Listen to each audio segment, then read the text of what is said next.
Jesus Christ Superstar tells the story of the last week of Jesus Christ's life, but uniquely. It is largely told through the perspective of Judas Iscariot. The musical delves into the complex motivations and internal struggles of both Jesus and Judas, as well as the political and social tensions of the time. Here's a more detailed breakdown of the story. Act I, Overture and Heaven on Their Minds. The musical opens with a powerful overture, setting a dramatic tone. Judas immediately voices his growing unease with Jesus' increasing popularity and the zealous devotion of his followers. He fears that this movement will be perceived as a threat by the Roman Empire, leading to dire consequences for everyone. He questions Jesus' claims of divinity and worries about the direction the movement is taking.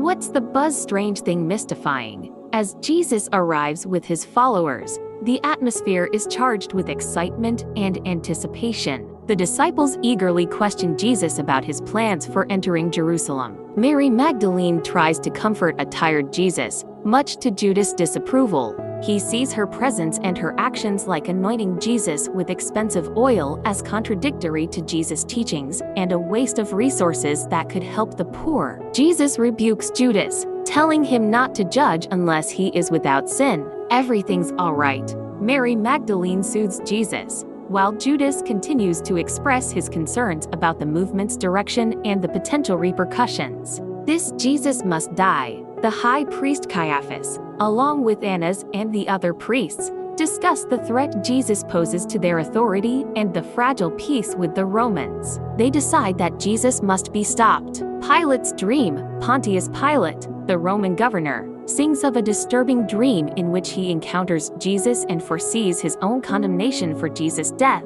This foreshadows his internal conflict later in the story. The temple. Jesus arrives at the temple in Jerusalem and is angered by the merchants and money lenders profiting within its sacred walls. He drives them out in a furious outburst. This act further alarms the religious authorities and intensifies Judas' worries about Jesus' radical actions. Everything is all right reprise. Mary Magdalene sings again to calm Jesus after the turmoil in the temple. I do and know how to love him. Mary Magdalene expresses her growing love for Jesus, a feeling that confuses and slightly frightens her. Damned for all-time blood money. Judas, increasingly conflicted and believing that Jesus has lost his way, goes to the priests. They manipulate his fears and offer him 30 pieces of silver